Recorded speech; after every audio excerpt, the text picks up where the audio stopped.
Mojang has a list of needed changes that's as big as my sugarcane farm, but just like that farm, they seem to ignore it and instead work on things that nobody asked for, with the biggest example being the Pale Garden. At least that's what people say, but I mean, you could totally ignore the Pale Garden if you wanted to, but there are so many great examples of features that aren't that way, like parity changes. For example, did you know they changed the grass in Savannah from looking lush and green to looking like this? This is a change that was solely made because it was different on Java, and the same is true for the ice and iceberg biomes. These used to be great to roam around in a boat, and now it's not very great. Speaking of horses, everyone knows that they suck when you put them into water, and you used to be able to put them in a boat as a way to avoid this, and it was a real pain to put a lead on that boat, and so Mojang solved this issue by no longer allowing horses in boats. Obviously, the same lead issue still applies, and if you put, say, pandas in there, which are much bigger, I would say, than horses, you see the same problem arise, but this is a classic case of Mojang just fixing a feature that nobody asked them to without actually fixing the thing people cared about. To really underline this point about Mojang's weird priorities, did you know mushrooms haven't generated in caves for 5 years now?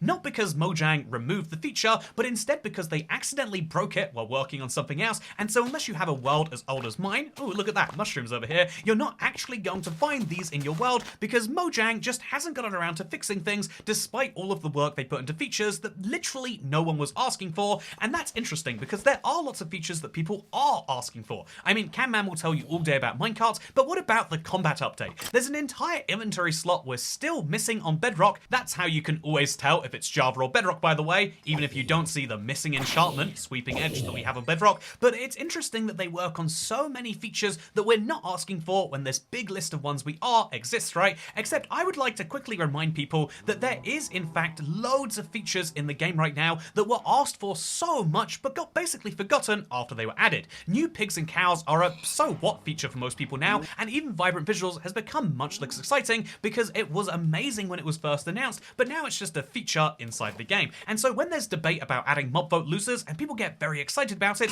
remember that these are some of the only features Mojang knows you like less than other existing ones, so why would they put these on the priority if you might forget them like all of these others? Indeed, some of the best features that Minecraft has right now are ones nobody asked for, and so weirdly, even though it results in things like the creaking, it also gets us swift sneaking. And indeed, it's only thanks to the decision making that created the mace that we ever got this place, and so if you don't agree with what Mojang does, it's worth saying that some people in the community would do worse.